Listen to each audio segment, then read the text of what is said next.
हूँ द्वारकाधीश। आज का टॉपिक है जिनसे आप नाराज़ हैं वो आपसे क्या कहना चाहते हैं। तो मेजर अरकाना का ही एक डेक लेने वाले हैं हम। इसमें से लेंगे हम 5 कार्ड्स और 9 मैसेजेस लेंगे और एपल्स। तो शुरुआत करते हैं कार्ड शफल करके।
शुरुआत करेंगे हम टैरो से। पहला ही कार्ड है द हैंगमैन का। तो ये जो पर्सन है जिनके ऊपर भी आप नाराज़ हैं वो आपसे कहना चाहते हैं कि आपके बिना वो ज़िंदगी में स्टक फील करते हैं। यानी कि जैसे ये पर्सन बीच में लटका हुआ है, वो ना तो पीछे मुड़ सकता है ना तो ज़िंदगी में आगे बढ़ सकता है। तो वैसे ही उनकी हालत हो गई है। यानी कि आपके बिना आप कह सकते हैं कि उनकी ज़िंदगी में काफ़ी ज़्यादा उथल पुथल मची हुई है और कुछ भी सही नहीं चल रहा, because you are missing from his or her life. Next the lovers. तो ये आपसे बोलना चाहते हैं कि चाहे आप इनसे नाराज़ रहे या आप इनके प्यार को एक्सेप्ट ना करें, फिर भी ये आपको अपना लवर मानते हैं। यानी कि ये आपके साथ इस रोमांटिक कनेक्शन में जुड़ चुके हैं कि आपके इनसे बात ना करने पर भी ये आपको अपने दिलो दिमाग से नहीं भुला सकते, क्योंकि ये आपको अपना लवर मानते हैं और साथ ही साथ आपको भी इस कनेक्शन में अपने साथ इमेजिन करते इस प्यार के रिश्ते में। नेक्स्ट है जजमेंट।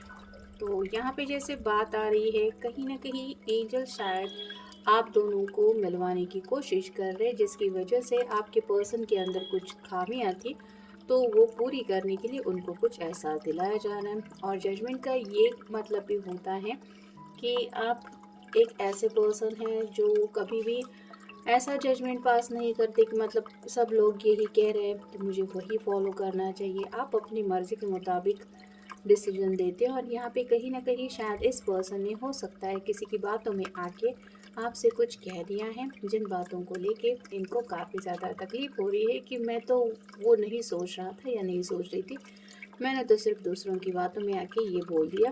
या फिर उसके पीछे जो किसी का मकसद था वो शायद आप दोनों के बीच में दूरियां लाने का था और ये पर्सन फंस गए उनकी बातों में।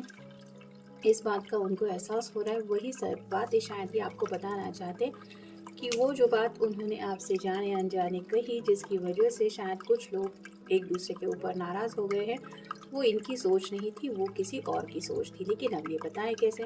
नेक्स्ट स्ट्रेंथ लियो का कार्ड है। आपका या उनका साइन हो सकता है। यहाँ पे एक लायन है तो एक ह्यूमन बीइंग है। वैसे ही आप दोनों बिल्कुल अपोजिट हैं एक दूसरे के। तो जिनके ऊपर भी आप नाराज़ है वो पर्सन आपको बोलना चाहते कि तुम्हें तो पता है कि मेरा नेचर कैसा है। यानी कि आपकी तरफ से वो थोड़ा और अंडरस्टैंडिंग चाहते हैं, क्योंकि उनको पता है कि उनके अंदर कई सारी खामियां हैं। फिर भी अगर उनसे आपने प्यार किया है या फिर आपने उनको चुना है तो राइट नाउ वो यही चाहते हैं कि आप उस जज्बात को ना भुला दें। क्योंकि पहला ही कार्ड हमें, इस सेकंड कार्ड जो मिला है वो लवर्स का मिला है। तो ये यही आपको बोलना चाहते हैं कि तुम ऑलरेडी मुझे पसंद कर चुके हो या कर चुकी हूँ, तुम्हें पता है मैं कैसा हूँ या कैसी हूँ। तो अब इन छोटी मोटी बातों को हमारे रिश्ते में मत लाओ, ये मेरा नेचर है। यानी कि उनका स्वभाव है जिसको शायद थोड़ा चेंज करने के बारे में भी ये पर्सन कोशिश करते रहते हैं, लेकिन ऑब्वियसली उनका नेचर है, इतनी जल्दी थोड़ी ना उनके अंदर चेंजेस आएंगे। तो वैसे ही वो चाहते हैं कि उन बातों को आप भुला दें। आप बस ये बात रखें कि अपोजिट अट्रैक्ट जैसा हो चुका है आप दोनों के साथ में। आप दोनों ऑलरेडी एक दूसरे को पसंद कर चुके हैं और यही मेन इस रिश्ते की बात है। बाकी ये दूरियां, नाराज़गी, इनका तो कोई मतलब ही नहीं है इस रिश्ते में। और फाइनल कार्ड है द टावर। जैसे टावर का कार्ड तो बाकी कार्ड में आपको पता ही होता है कि जैसे कुछ अनएक्सपेक्टेड हो जाना, लेकिन यहाँ पे तो ऐसी एनर्जी नहीं है। यहाँ पे तो एक बड़ा सा कासल है जहाँ तक पहुँचने का रास्ता शायद इस पर्सन को नहीं पता, और उनको ऐसा लगता है कि इस कासल के ऊपर के सबसे नुकीले सिरे पे आप है और इस पर्सन को नहीं पता कि आप तक कैसे रीच आउट होना है। तो वो चाहते हैं कि आप उन तक पहुंचने का या तो खुद कोई एफर्ट ले या फिर इस पर्सन को कोई रास्ता दिखाए ताकि ये आप तक वहाँ पहुँच पाए और आपको उस टावर से निकाल के अपने पास ले आए। तो बस ये दूरियां मिटाना चाहते हैं और कहीं ना कहीं आपसे बहुत ज़्यादा एक्सपेक्टेशंस रखते हैं कि आप इस कनेक्शन में बहुत ज़्यादा अंडरस्टैंडिंग पर्सन है पहले से। तो अभी भी आपसे वही उम्मीद की जा रही है कि आप उनकी बातों को समझ के लिए, ये उनका स्वभाव है, इस बात को याद रखें। बाकी उनके दिल में ऐसा कोई मकसद नहीं था कि आपको तकलीफ देना। आप देखते हैं उनकी तरफ से बाकी के मैसेजेस क्या है। Everything will fall in place one day. तो उनको यकीन है कि एक दिन सब कुछ सही हो जाएगा। अब बस वो चाहते हैं कि एज सुन एज पॉसिबल, जल्दी से जल्दी वो दिन आप दोनों की ज़िंदगी में आए। Next day it was a difficult decision for both of us. तो जैसे कि मैंने कहा कि इस पर्सन ने शायद किसी बात को लेके जजमेंट पास आउट किया है जो इनका फैसला नहीं था, और इसकी वजह से शायद किसी किसी के बीच में दूरियां आई हैं। और दूरियां आते वक्त भी आप दोनों के लिए भी वो पल बहुत ज़्यादा तकलीफ़ लेने वाला था, इस बात का इनको एहसास है। क्योंकि उस वक्त जो तकलीफ़ आपने अपने दिल में महसूस की, वैसे ही तकलीफ़ इस पर्सन को भी महसूस हुई थी। लेकिन आप दोनों ने शायद जाने अनजाने कुछ ऐसी राह चुनी जिसकी वजह से थोड़ा नाराज़गी का सिलसिला बढ़ा है। नेक्स्ट है you listen to me when others get bored of my stories. तो उनको पता है कि आप उनकी हर एक बात सुन के लेते हैं। तो अब उनको समझ में नहीं आ रहा कि शायद वो आपको मनाने की कोशिश भी कर रहे हैं। हो सकता है कुछ लोग हैं जो कांटेक्ट करने की कोशिश कर रहे हैं, मैसेज कर रहे हैं, मिस कॉल दे रहे हैं, या फिर अपने अपने तरीके से मिलने की भी कोशिश कर रहे हैं, लेकिन शायद आप नाराज़गी की वजह से इनको मिलने से मना कर रहे हैं या फिर इनकी कोई बात सुन के नहीं ले रहे हैं। तो ये अब आपसे पूछना चाहते हैं कि अब तक तो तुमने ऐसा नहीं किया, जब बाकी दुनिया मुझे नज़रअंदाज करती थी तो तुमने मुझे इम्पोर्टेंस दिए, फिर अब ऐसा क्यों हो रहा है? अभी भी तो सुन के लो मैं कहना क्या चाहता हूँ या कहना क्या चाहती हूँ। नेक्स्ट है I have trust issues, I am working on building courage. तो कहीं ना कहीं जैसे यहाँ पे लियो का कार्ड भी हमें आया है, स्ट्रेंथ का। कोई भी ये मान नहीं सकता कि इन दोनों का भी बहुत अच्छा कनेक्शन हो सकता है, क्योंकि ये एक दूसरे से बिल्कुल अपोजिट है। एक लायन है तो एक ह्यूमन बीइंग है। वैसे ही शायद इस पर्सन को हो सकता है पास्ट में ऐसे कुछ एक्सपीरियंस मिले हैं जिसकी वजह से वो इस बात पे भरोसा नहीं कर पाए जो आपने उनको बोला था।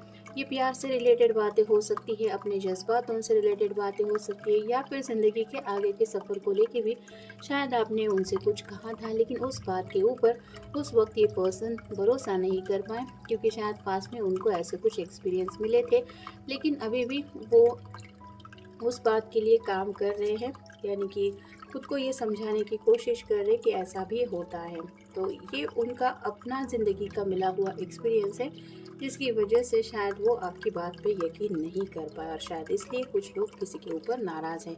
नेक्स्ट है my heart is broken into pieces when I see you with someone else. तो ये आपको इमेजिन भी नहीं कर सकते कि आप किसी और के साथ बात भी कर रहे हैं।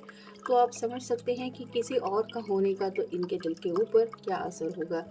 तो राइट नाउ शायद इन्होंने मे बी आपकी कोई प्यारी सी तस्वीर देखी है जहाँ पे शायद आप अपने फ्रेंड सर्कल में हैं, या फिर कुछ लोगों ने हो सकता है पार्टी वगैरह में, या फिर कोई शादी के माहौल में कोई किसी से मिल चुका है जहाँ पे इन्होंने देखा कि आप वहाँ पे हैं सब लोगों के साथ। तो इनका दिल जो है वो थोड़ा सा ब्रोकन फील कर रहे हैं, यानी कि वो आपको अपने लोगों के साथ भी देखा देखना पसंद नहीं करते, क्योंकि इनको ऐसा लगता है कि आप अगर किसी के साथ अच्छे लगते हैं तो वो सिर्फ इनके साथ, बाकी और किसी का कुछ इम्पोर्टेंस नहीं होना चाहिए आपकी ज़िंदगी में, ऐसा उनको लगता है।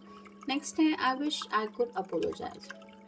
तो ये चाहते तो है कि आपसे माफ़ी मांगे, और शायद उनको लगता है कि बहुत पहले उनको माफ़ी मांगनी चाहिए थी, लेकिन शायद किसी वजह से ये माफ़ी नहीं मांग सके या फिर सॉरी नहीं कह सके, जिसकी वजह से शायद आप उनके ऊपर नाराज़ हैं। नेक्स्ट है I have so many stories to tell you. तो वो आपको बोलना चाहते हैं कि उनके पास कई सारी बातें हैं, कई सारे ऐसे किस्से हैं जो वो आपको बोलना चाहते हैं। बस आप उनसे मिलने को तो तैयार हो या फिर सुनने को तो तैयार हो, तो ये आपको बता दें कि कब कैसे क्या हुआ।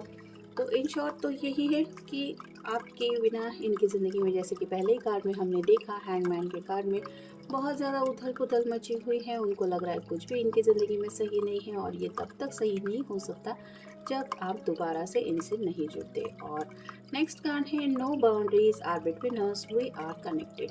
तो भले ही दोनों के बीच में सेपरेशन आ गया है, या फिर किसी किसी ने किसी को ब्लॉक करके रखा है, कम्युनिकेशन बिल्कुल भी नहीं हो रहा है, लेकिन फिर भी ये पर्सन आपको कहना चाहते हैं कि आप दोनों के बीच में दूरियां बिल्कुल नहीं आ सकती। आप दोनों आज भी एक दूसरे से कनेक्टेड हैं, क्योंकि ये जो कनेक्शन है वो हार्ट टू हार्ट कनेक्शन है। और यही बातें आप भी शायद दिल से महसूस करते ही होंगे, इस बात का उनको यकीन है। और फाइनल कार्ड है I want to see you happy even even if we are far away. तो वो आपको दिल से बोलना चाहते हैं कि वो आपको खुश देखना चाहते हैं, भले ही आप दोनों एक दूसरे से दूर क्यों ना हो।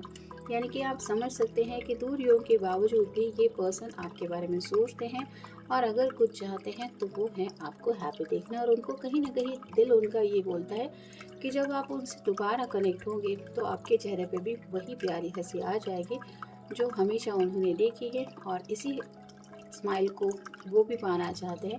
यानी कि उनको भी ज़िंदगी में हैप्पीनेस मिसिंग फील होता है, because you are missing from his or her life. और इसीलिए ये आपको बोलना चाहते हैं कि वो आपको सॉरी भी कहना चाहते हैं, माफ़ी भी मांग सकते हैं, या फिर आप उनके नेचर को एक्सेप्ट करके इस प्यार के कनेक्शन में दोबारा जुड़ना चाहते हैं। तो ये था आज का रीडिंग, जनरल रीडिंग है। आपके साथ जितना रेजोनेट हो उतना ले लीजिए। मिलेंगे नेक्स्ट रीडिंग में।